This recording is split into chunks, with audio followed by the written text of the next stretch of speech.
Hey everyone, and welcome back to the channel. So today, let's take a look at the 2025 Toyota 4Runner Trailhunter. This model is finished off in Everest, and the MSRP is just over $69,000.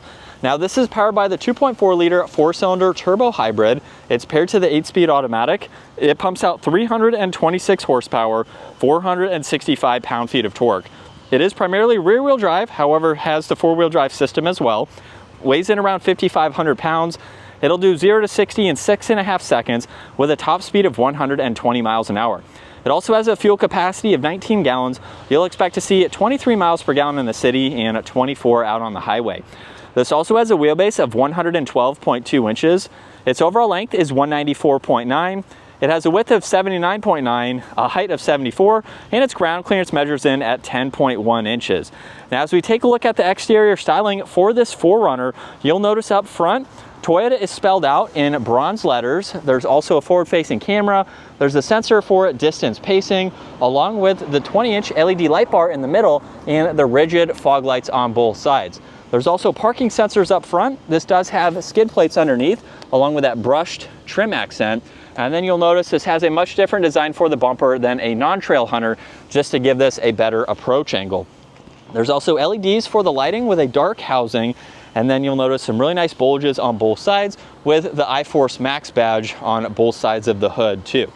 Now for the Trailhunter, you get the 18-inch bronze wheels along with this all-terrain tire, and it's also equipped with the Old Man Emu suspension. So it is going to give you a more softer ride on road, but it's also going to give you some better articulation off the pavement. Now there's the plastic fender arches. There's also rock sliders mounted in the lower section along with the Trailhunter badge. And with the Trailhunter, you get this snorkel here. So it goes up the pillar there. For driving in some desert conditions, things like that is going to keep your air filters much cleaner. This also has power folding side mirrors with the camera and the turn signal, and it's also equipped with the ARB roof rack. Now there's no sunroof for the Trailhunter. The design is you're taking this on some overlanding adventures, maybe you're putting on a rooftop tent or something like that. You just have some more roof space in order to do those adventures.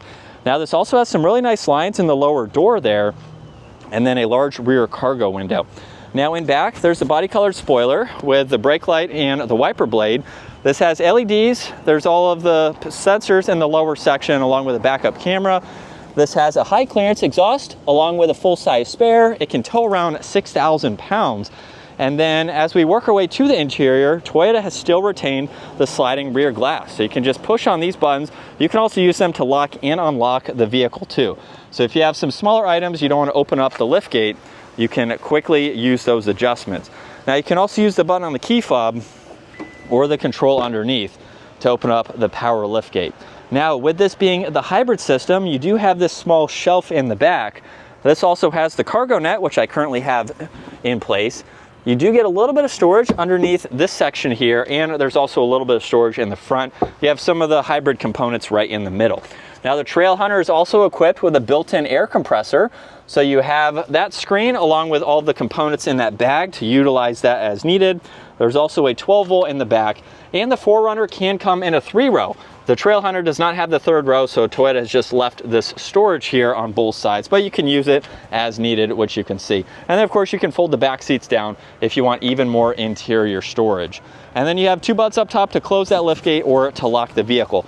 Now if you do lock it, you do not have proximity door handles in back, but you can grab the front door handles and you can have that set up where it will unlock all 4 doors, which is nice. Now for the Trailhunter, you get this specific gray and yellow along with this marble-ish design for the trim accent, JBL audio, and then you have a little bit of storage and a drink holder there. Now you have that same gray design for the seats, and as you can tell, I currently have this seat reclined all the way. If you pull the lever on the side, you can fold it flat, and you can also flip up the seat. Now same thing goes for the 4Runner with the 3rd row. You can use that to easily enter and exit, or you can just use it this way to better grab items. You can open up this storage bin for any items that you may have there, and then easily put that back or grab some items here. So it can be helpful, or you can have it flat if you have some larger items and you need that. Now there's also a grab handle to make it easier to enter, where you do have some storage pockets. There's also vents in the middle, auxiliaries down below. And at my height, I have maybe 2 inches or so of headroom, but with them being able to recline, It just gives you a really nice, comfortable second row to sit in. Now there's also cup holders and the armrest in the middle there. And then you have those large cargo windows to easily see.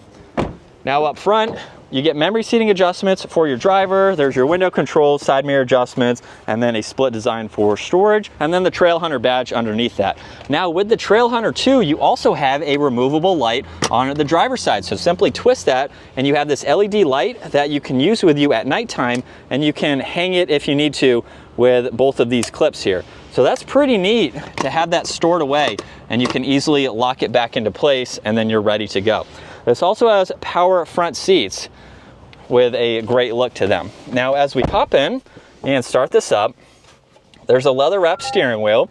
On the right side, there's all the cruise control settings along with distance pacing, mode, and tuning. On the left side, you have volume, Bluetooth, and voice commands, and then you can go through the digital gauge cluster.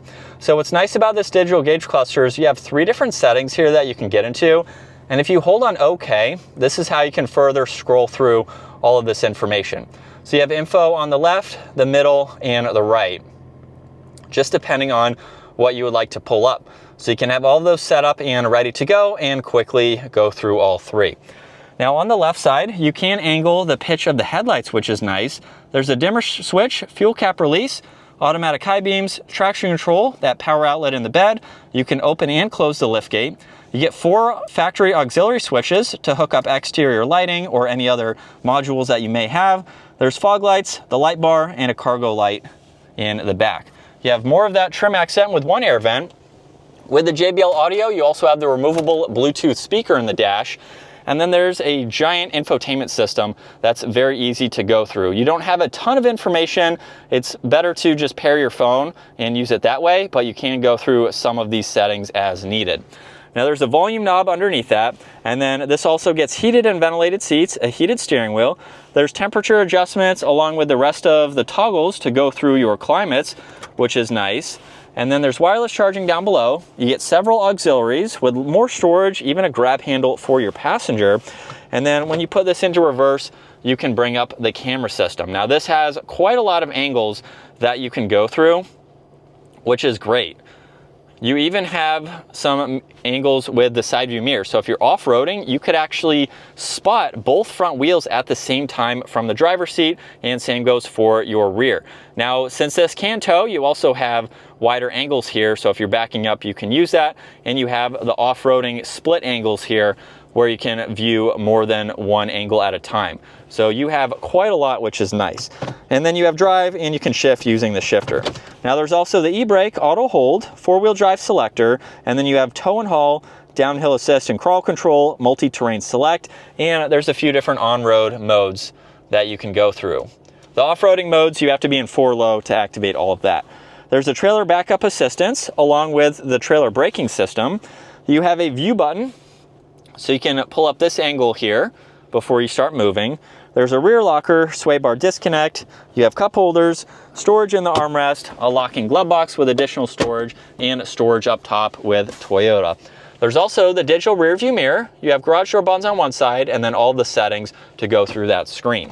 You get a sunglass holder up top, dome lights, and the control for that rear window. And then here's a look at visibility. It's pretty easy to see over both shoulders. So you have quite a lot of glass for this SUV. As we set off behind the wheel now for the latest 4Runner, this is my first time driving the hybrid 4Runner, but if you're new to our channel, I own a hybrid Tacoma. So I'm basically in my truck now, just driving an SUV. So I'm very familiar with this. It's pretty much driven like my truck. This truck here has the Old Man Emu suspension like I mentioned earlier, so it does have a little bit of a soft ride to it, which is nice. It's going to be better for off-roading, a little bit more articulation, but it does give you a soft, comfortable ride while you are on the pavement. Now, one thing that I want to talk about with the 4Runner is this is a potential SUV for my wife and I to buy in the future because I always need a vehicle to tow. In case I sell my truck for whatever reason, I tested out this 4Runner towing 6,000 pounds, and honestly, it was very, very good. A little bit soft on the suspension, so obviously if you're using this for towing a lot or heavy weight, I would beef up the rear suspension slightly, but even cruising at highway speeds, we weren't screaming in the RPM range. So very similar to my truck, suspension just a little bit different, but it can handle 6,000 pounds. With the hybrid engine, towing is at 6,000 pounds. If you go with the non-hybrid, from what I've seen, it's about 5,800. So you're right around that 6,000 pound mark to almost max it out, but honestly, it did great. And with the trailer brakes, with the brakes on the 4Runner here, I had no complaints. It was definitely something I could use for towing that amount of weight if the time comes to get this SUV. But aside from that, it's really great. If you want to see kind of what it's like, you can take a look at my Tacoma review videos. It's very similar, at least for this spec for spec, but it's something that's super comfortable to drive. It has great power to it.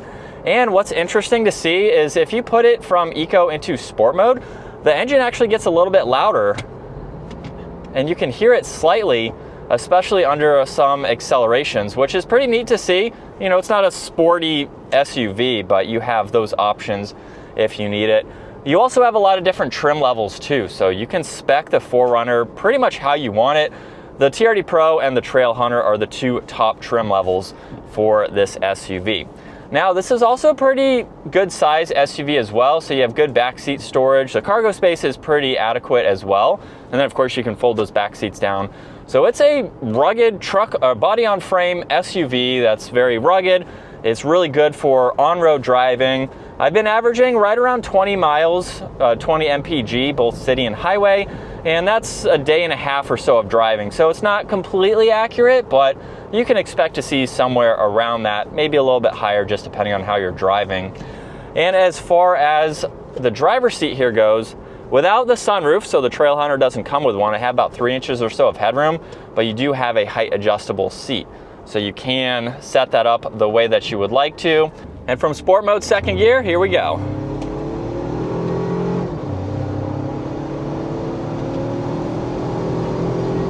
And we can easily get up to speed. Now the shifter's not going to be the most responsive. You're mainly going to use this for towing situations or off-roading to hold a gear or to limit it from going to a higher gear. So you can use that to shift if you would like to, but it's mainly for those purposes.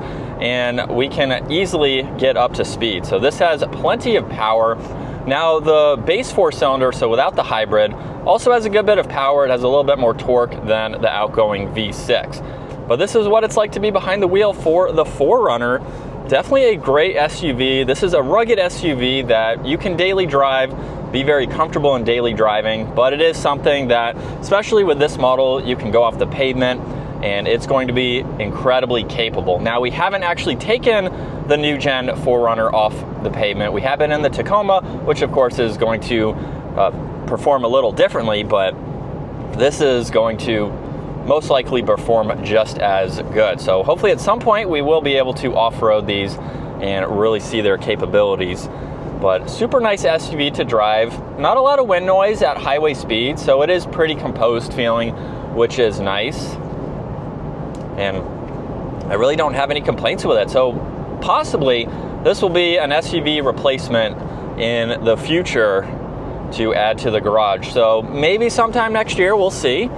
I don't have any complaints with it. It's very similar to my Tacoma. I do like the fact though that in this particular model, when you put it in reverse, both of the side mirrors will angle down, and then you do have power folding side mirrors, which I don't think any of the Tacomas have. The Limited might have it, but it's interesting to see you can actually spec these differently as well between Tacoma and 4Runner, so they don't have the same options, which is a little bit interesting since they're kind of the same, but you have two great an SUV and a truck, just depending on what you like to go with. But the 4Runner here, very nice materials, good seating position, and just a really nice SUV. So if you enjoyed today's video, give it a huge thumbs up, consider smashing that subscribe button so you can stay up to date with our daily uploads, and I'll see you all in the next video.